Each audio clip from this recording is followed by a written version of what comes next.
Je voudrais d'abord remercier l'ensemble du personnel du groupe Média du Sud de nous avoir conviés à ces moments d'échange qui ont permis de revenir un peu sur le rôle des médias dans la paix, mais le développement, surtout dans le contexte casamançais. Cela a permis aux panélistes de revenir sur l'historique justement des médias dans la gestion de l'information pendant les années difficiles que la Casamance a connues, en partant des médias, je dirais pas d'État, mais des médias publics jusqu'à l'avènement des médias privés. Et cela a permis à la presse, en tout cas, de prendre en charge certaines questions liées au conflit.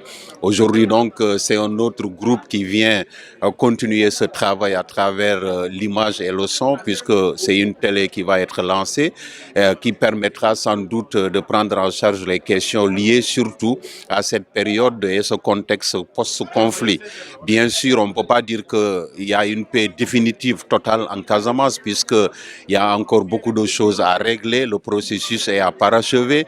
Il y a encore des négociations, des discussions à entreprendre avec ces groupes qui n'ont pas rejoint la table, même s'il y a eu un dépôt des armes qui a été acté.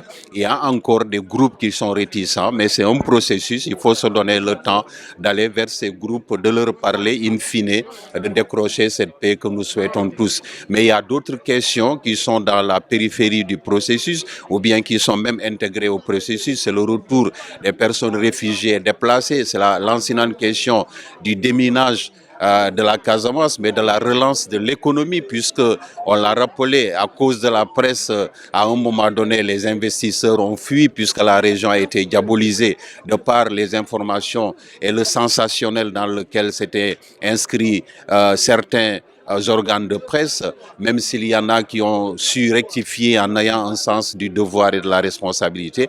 Donc c'est pour vous dire qu'il y a encore d'énormes défis à relever et ça, on peut compter sur cette jeune génération de confrères, mais surtout ce groupe qui vient de lancer cette nouvelle télé.